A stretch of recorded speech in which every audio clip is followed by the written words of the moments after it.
We begin on the AmoryMe website.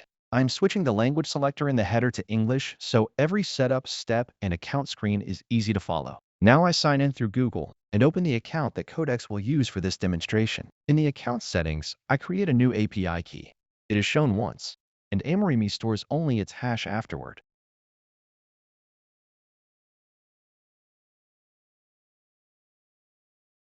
The documentation explains how to connect Codex CLI. The API uses the AmoryMe gateway address, while Codex reads the key from the Amory API key environment variable. Following the documentation, I install the Open Codex CLI package. It requires Node.js 20 or newer, and this single command makes Codex available in PowerShell. I type the new key directly into the environment, create a clean project folder, enter it, and initialize the Git repository that Codex expects.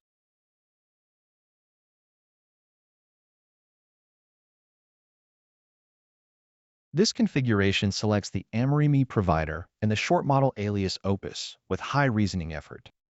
It also removes command approvals, enables full access, turns on the unified execution path required on Windows, and trusts this exact project folder. The project and configuration are ready, so I launch the interactive Codex interface with the plain command. Every connection setting already lives in the configuration file. Before assigning the main job, I send one short request inside Codex.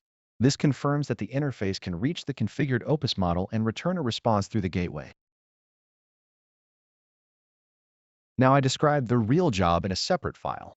We are asking for an interactive gravitational laboratory presented as a polished browser arcade game.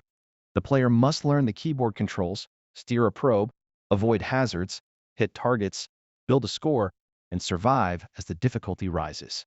The brief also defines the neon presentation, particles, camera feedback, restart flow, performance target, and the checks required before the agent can call the work complete. The implementation choices remain entirely with the model. The instruction inside Codex stays short and natural. Opus reads the assignment, chooses the project structure, writes the implementation, runs commands, inspects logs, tests the gameplay behavior, and fixes problems it finds.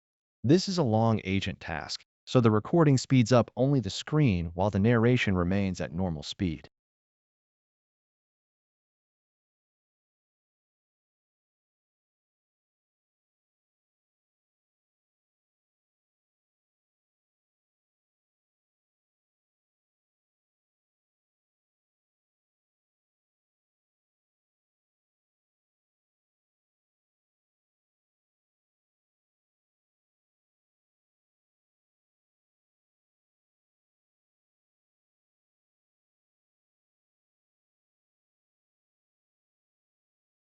Here is the completed result at the end of the run. A keyboard-controlled neon gravity arcade game with a live score, escalating difficulty, particle bursts on hits, smooth camera shake, and a game over screen that starts the next run without reloading.